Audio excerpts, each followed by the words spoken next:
Kisah Nabi Isa versus Dajjal, pertempuran besar di akhir zaman.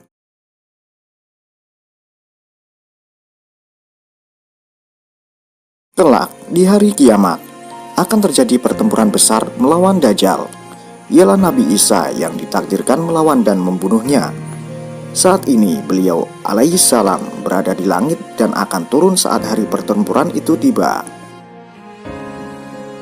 Di hari itu, Nabi Isa akan turun di kota Damaskus. Al-Masih bahkan turun di sisi Menara Putih, sebelah timur ibu kota Suriah tersebut.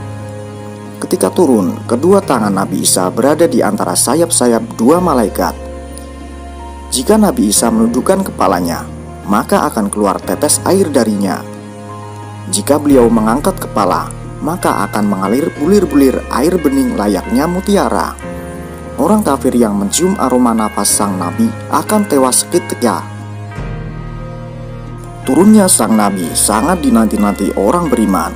Pasalnya, bertahun-tahun bumi dan segala isinya mengalami kerusakan parah akibat Dajjal. Manusia raksasa bermata satu itu membawa fitnah yang amat sangat besar.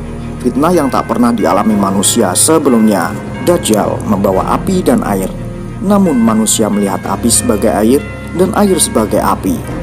Ia melintasi banyak negeri, dan tak ada negeri yang selamat dari fitnah Dajjal.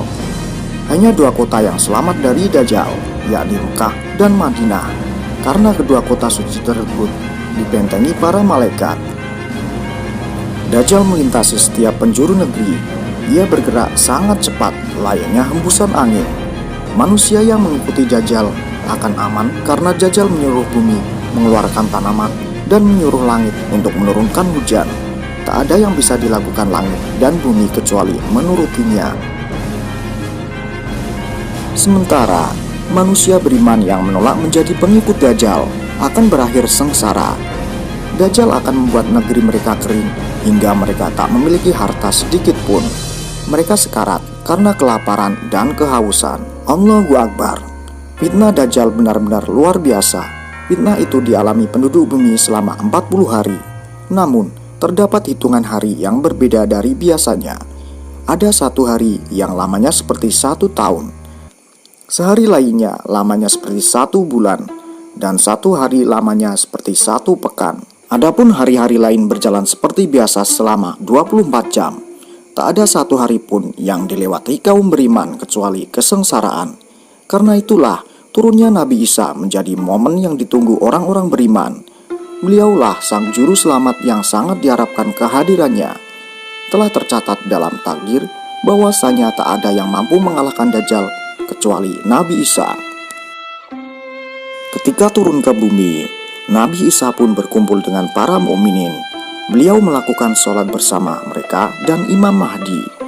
Putra Maryam kemudian memulai pengejarannya. Dajjal kabur melarikan diri karena tahu ajalnya telah ada di depan mata. Nabi Isa pun berhasil menangkap Dajjal di kawasan Bab Lut di Palestina. Beliau pun segera membunuh Dajjal, si penyebar fitnah dan kerusakan. Kematian Dajjal menjadi kabar gembira yang luar biasa. Tewasnya Dajjal melahirkan keamanan dan kesejahteraan di muka bumi. Manusia kembali hidup damai dan tentram. Bahkan sepanjang sejarah manusia, saat itulah masa paling sejahtera di muka bumi. Tak ada sedikit pun pertikaian, permusuhan, ataupun kejahatan. Dipimpin Imam Mahdi, mereka hidup dalam kesejahteraan dan kedamaian. Adapun Nabi Isa wafat setelah menjalankan tugas beliau membunuh Dajjal. Namun, kedamaian itu hanya berlangsung 7 tahun saja. Ketika perhitungan kehidupan telah usai, sebuah angin keluar dari arah Syam. Allah mengutus angin sejuk itu untuk mewafatkan orang-orang yang beriman. Seluruh mukmin pun menemui ajal mereka. Yang tersisa di bumi hanyalah orang-orang kafir yang tak memiliki keimanan sedikit pun di hati mereka.